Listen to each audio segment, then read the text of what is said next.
Just because it's coming from a wholesaler does not make it a wholesale price. Not at all. And same idea, just because it's off market doesn't mean it's a good deal.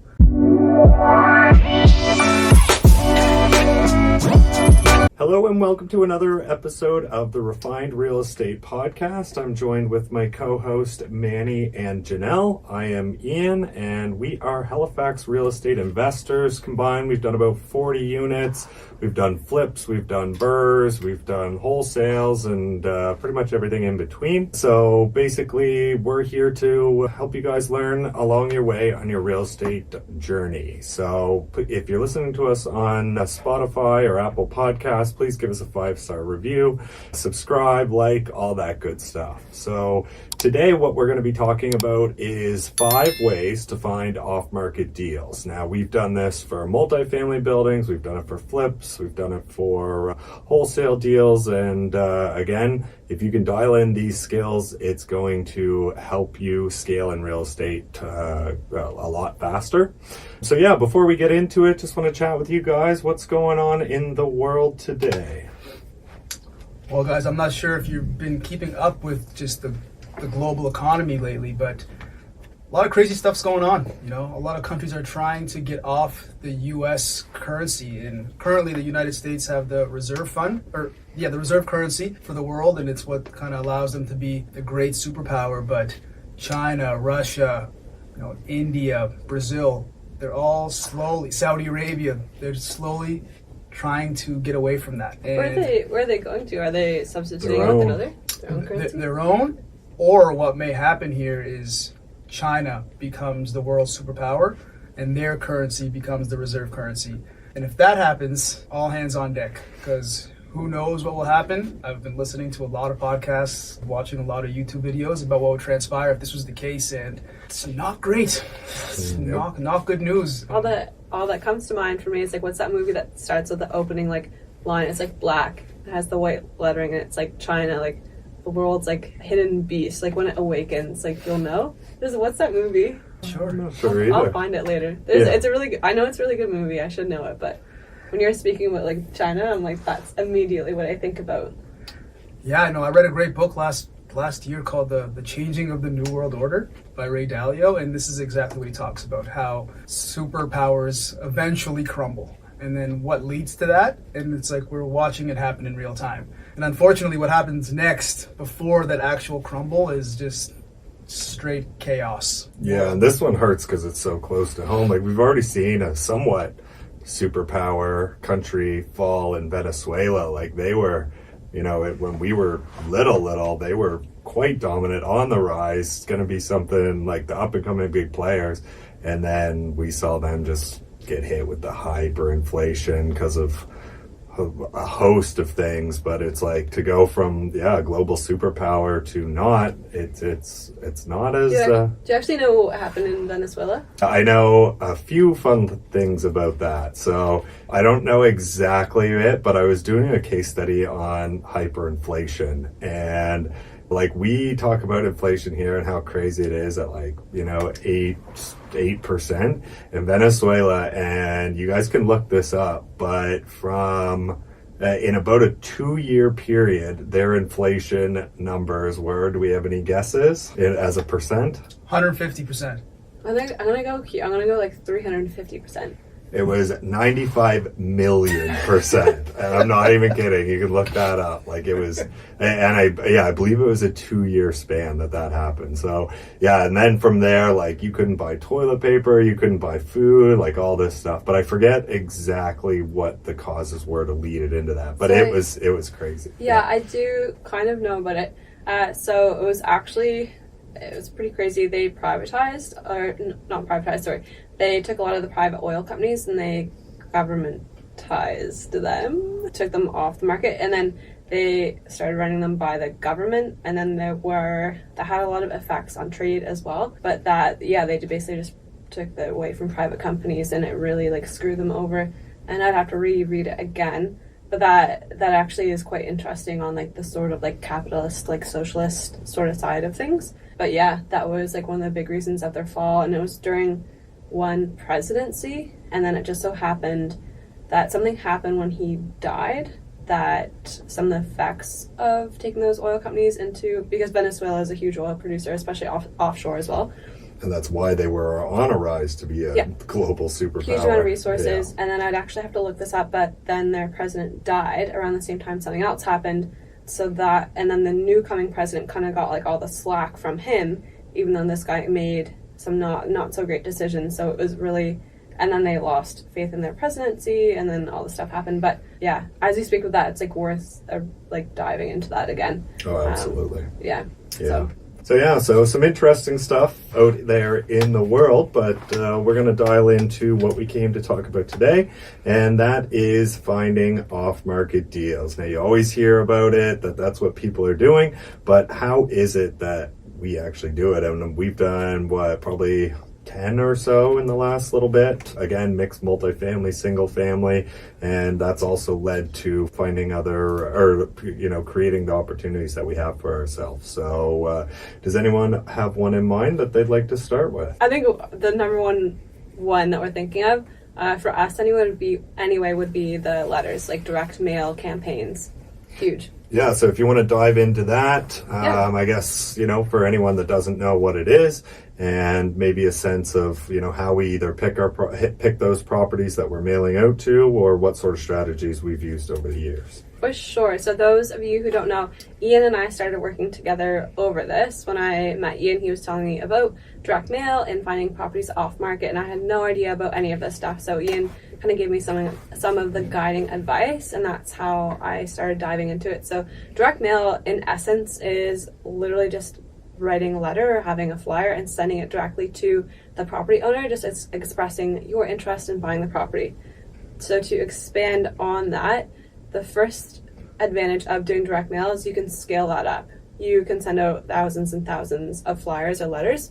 So that's a huge competitive advantage of direct mail. Now, I'd say the one sort of crux to it in Nova Scotia is finding the property owner themselves and making sure that your letter is competitive, because a lot of people get flyers that you might find in like a mailbox, this sort of like not matte, but like shiny finish. You see a lot of those flyers. Most people just throw them away. So when I say direct mail, in our case, I'm referring to like a more personalized letter, or I'd suggest that, I should say. So yeah, and then also having it personalized as much as possible. I know in our letters, we always try to make it a little bit more personable to the seller and make sure that they know that we're speaking to them. It's not just, we're trying to make it seem like it's not a kind of commercial or scaled up business, I guess. But yeah, that's pretty much direct mail, and then you put your contact information down. You ideally send out, it's a numbers game. So ideally, if you send out 100 letters, you might get 10 responses. 3 might be serious and 1 might go through. But that sums up. And don't quote us on those numbers, because don't it might quote be us. quite a bit more than that. Yeah. Yeah. And also just to note on the direct mail is that because we're looking for value-add properties, we're looking for properties with the potential to add value to. So when we're creating the list of properties that we want to send a letter to, we're driving around, we're looking for properties that might need some repairs. Maybe the windows aren't so good. Maybe the roof doesn't look so good. Maybe it looks like the owner doesn't live there. So that's who we're targeting with these letters. Yeah, no, that's great. So let's go to Manny. What is one of your favorite ways to find off-market deals? So one of my favorite ways would be just networking. Now that's very broad, but kind of is, because the more people you network with, so that can be realtors, brokers, or just literally anybody in your life. If you tell everybody that you're into real estate, eventually they'll potentially bring you a deal. So to give you as a quick example, like in my day job, I'm a registered nurse, and I've been talking about investing with my coworkers for years. But after a while, I've had nurses like come to me like, Manny, I got a house here. Like, are you interested in buying it, off market? And my coworkers sometimes talk to the patients, and I've had patients come to me like, hey man, I'm trying to sell my house. Yeah. Wow. Now, I've never gone through with this because it's quite the conflict of interest. I know a lot about their personal lives, and I could potentially be construed as taking advantage of them. So I've never gone forth with that. But what I've done is I've, connected them with somebody else. So I kind of arm's length away, I connect them with my realtor or somebody else, and then it kind of goes from there. But this is a quick example, but the more people that know that you're looking for multifamily real estate, eventually it'll start coming to you. And also, if you close and you show people your ability to close and you're taking down deals, they'll know you're serious, and they'll be much more likely to bring you deals, especially the stuff we're looking at connecting with the right brokers. These brokers do what we're talking about, finding off-market deals, but that's what they do. Day in, day out, 9 to 5, that's their job, finding off-market deals to kind of bring to their brokerage and list them online. But if you can get to them first and tell them, this is what I'm looking for, this is my buying criteria, can you bring me these types of deals? And if they trust in you and they know that you can close a deal, they'll bring it to you before they bring it to other people or they list it. And that just gives you a very strong competitive advantage. Big time. Yeah. I think what you said about proving that you'll close on it, that you're going to be a confident buyer, that's probably one of the biggest components of it, I would say. No, big time, because like they can bring you a deal, but if you end up being a tire kicker, and you just waste their time, kind of just drag it along for a month, 2 months, and then not end up closing it, kind of frustrates them, wastes their time, and wastes your time, and they will be less likely to bring you a deal in the future. Absolutely. All right, and then so one of my favorite ways, or ways that I see people successful, I would say would be, and it kind of goes in hand with Janelle's strategy with the direct mail, but it's driving for dollars, and so that combined with some door knocking. So I know a lot of people that have a lot of success with that. It's one thing that we had tried early on, but it just wasn't as scalable as we were hoping, so we pivoted more towards the direct mail.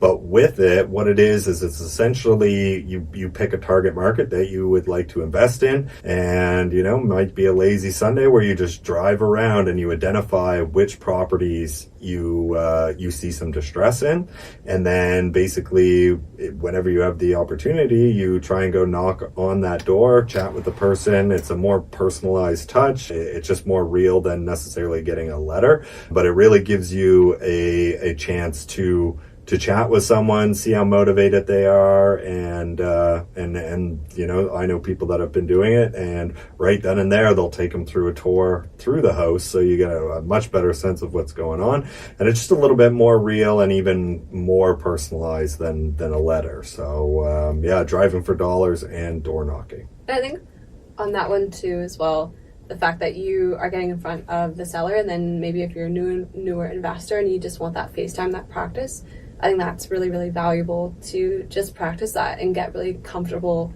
with the seller. That's a huge, huge component of it as well. Yeah, absolutely. And like the more reps you do that, and like your first time you're going to go door knocking, it's going to be probably not very good. It's going to be scary, and then the second time is like not so bad, and then the third time, fourth time, etc.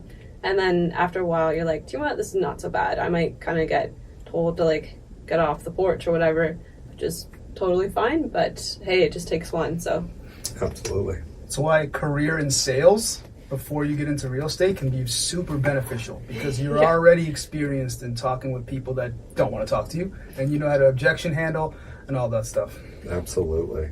So we've got two more of our favorite. Who'd like to go first? Well, another one, it's kind of, we've done this wholesaling, but like not actually doing the wholesaling, but connecting with the wholesalers. So if you guys don't know what wholesaling is, it's quite literally everything that we've talked about wholesalers do.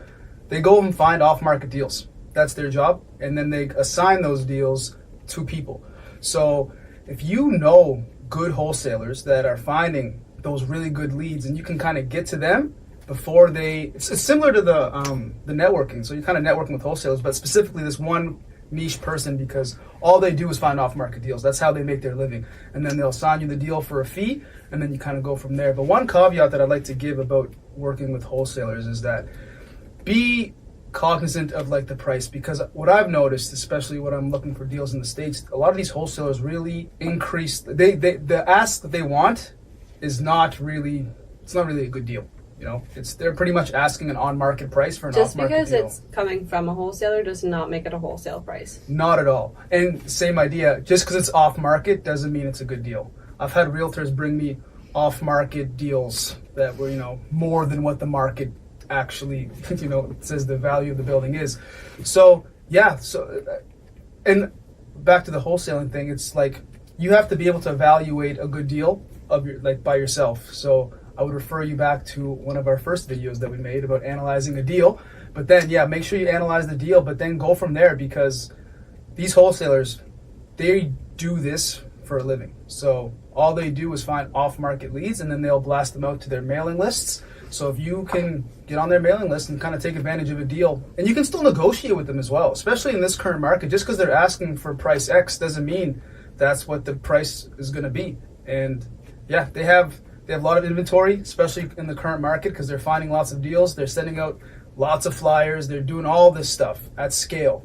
So connecting with the right wholesalers can get you some pretty good deals. Yeah, so to follow up on that, as I'm sure anyone that's actually been doing real estate or trying to get into real estate, it takes a lot of different skills to be successful in this industry. And if you are not someone that's good at, say, the marketing aspect or the reaching out to sellers or that side of it, but maybe you're really good at the construction side of it, then wholesalers might be your best option. So they're completely taking out one of the skills. They get their piece of the pie on it, and then they give you the deal to go move forward with. Now, wholesaling in Nova Scotia is very tricky to come by.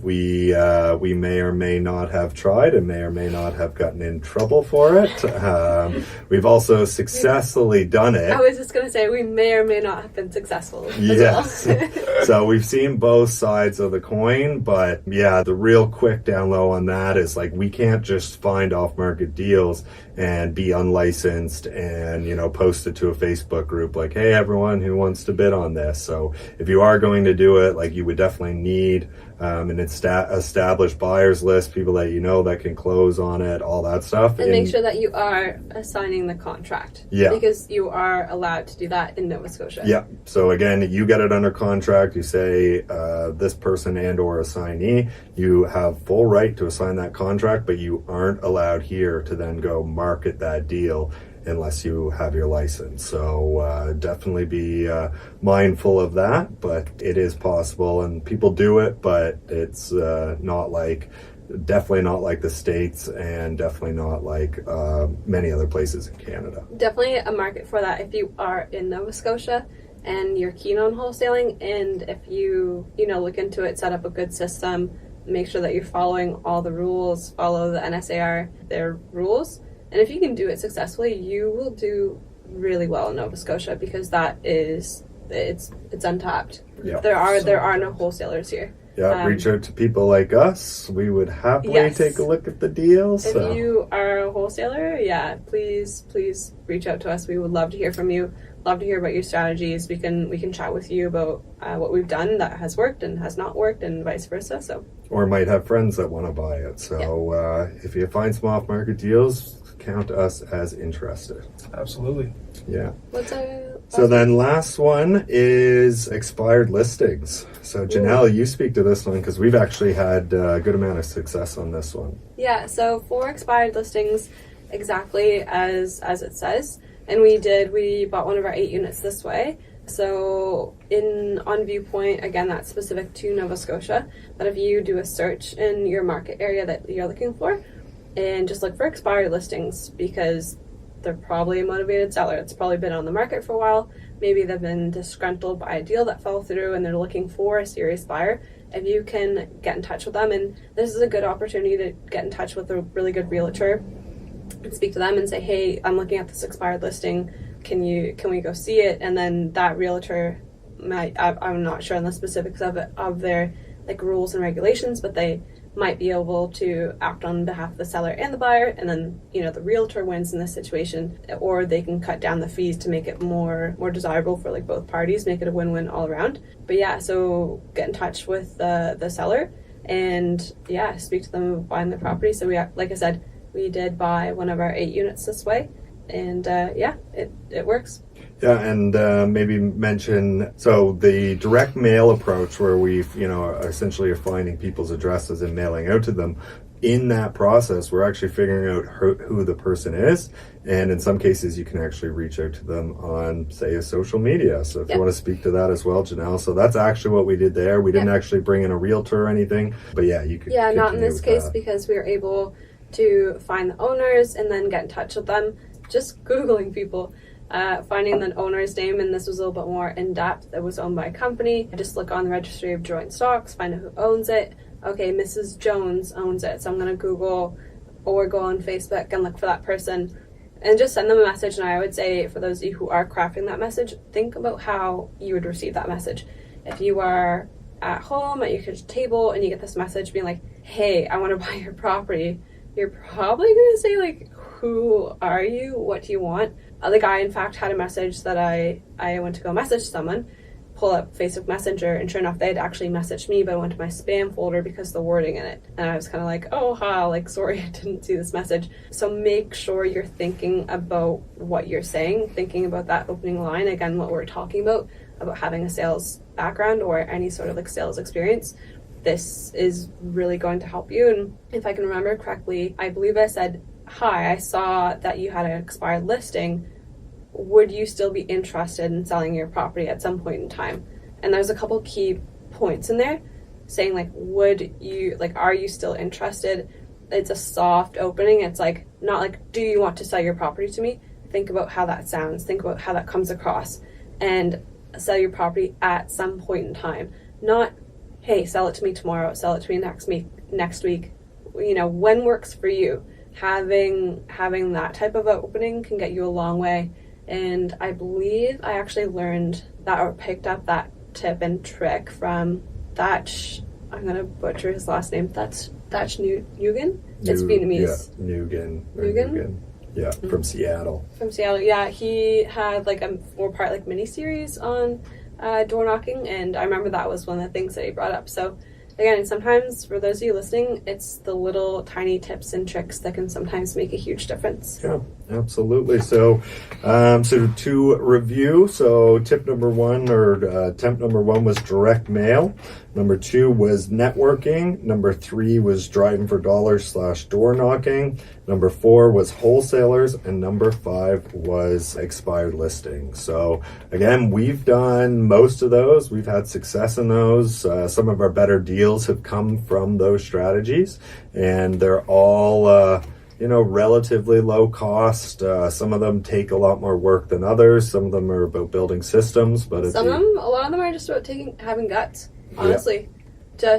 Just going out and do it. Like, I know I get in that mindset, especially if, even just like sending letters. It's just like, or like door knocking or driving for dollars, more specifically, I should say. But having guts and just doing it, just trying it. It's like, what is the worst that can happen? You might get an angry phone call. I might get that angry phone call. Or you might find a really awesome property that you can add a ton of value to, and that will just absolutely like catapult your real estate career. And then the other thing to add to that, what you're mentioning about those 5 different ways, those 5 different ways can be combined. You can overlap a couple, on top of the fact that there's not just 5, there's so many ways, and we just wanted to talk about sort of the main 5, I suppose. Yeah, no, big time. We could come up with another 5 for you. You know, we could do part 2, 5 more if you guys really like this podcast and want to learn some other ways. But one thing I wanted to mention too is, to the core of why we're doing all of this, it's because, like I was told from the beginning, you make your money on the buy. And the way you do that is going direct to seller. Once you can go direct to seller, you can negotiate the best deal, and then you can kind of go from there. Because as we've seen over the past couple of years, from pretty much start of COVID till like January of last year, making money on the buy wasn't a thing. Like, people would just buy anything for any price because they knew the market was just gonna kind of carry the load, and you were pretty much safe. But markets have changed. You know, we're well aware the market shifted pretty considerably over the past year or so since interest rates started to rise. So in times like this, it's very, very important that you get a quality deal because it insulates you. And just to clarify, making money on the buy is not about taking advantage of someone. It's not about cutting them short or anything else like that. It's truly about finding a win-win situation. Just going back to that expired listing that I can think of. In that situation, Ian and I were very excited about that purchase price. The numbers worked. The numbers made sense. Now, after owning that building, you buy the property and you're buying the property's problems. So in that case, those sellers, I know that they had other plans, they had other investments planned. So they were looking for the cash, and they did do really, really well in it. They bought it for a great price. And I think looking back, if I had to guess, they just didn't want to deal with the problems that building had. They were probably tired with it. It wasn't a property that they wanted to hold on to. So for them, it was like, great, we're going to get rid of it. We want this gone. And for us, we're like, we are new, eager investors. we're willing to put the time and elbow grease into it and to just improve the property. So again, just to clarify, it's not about taking advantage of anyone. It's truly about finding that win-win and finding that partnership that's out there. There is a seller that wants something gone for XYZ reason, and if you can solve that problem, you're gonna get that value out there. Nope, well said. So I think that's it for us today. Again, these are just 5 of our favorite strategies. There's a lot more, and we could certainly speak at length at those. So if this is the type of content that you guys like, please let us know. Other than that, if you're listening Spotify, Apple Podcasts, please give us a 5-star review. We're just hoping to continue to grow this community. On top of that, anything else from anyone, or that's it for us today? I was just going to say, if anyone has any exciting stories about how they bought a property, we would love to hear it. Let us know. Share with us if it's a good story. We'd be happy to share it on here and just share that wealth of knowledge, So, yeah. All right, guys. Well, thanks for listening, and we will see you next week.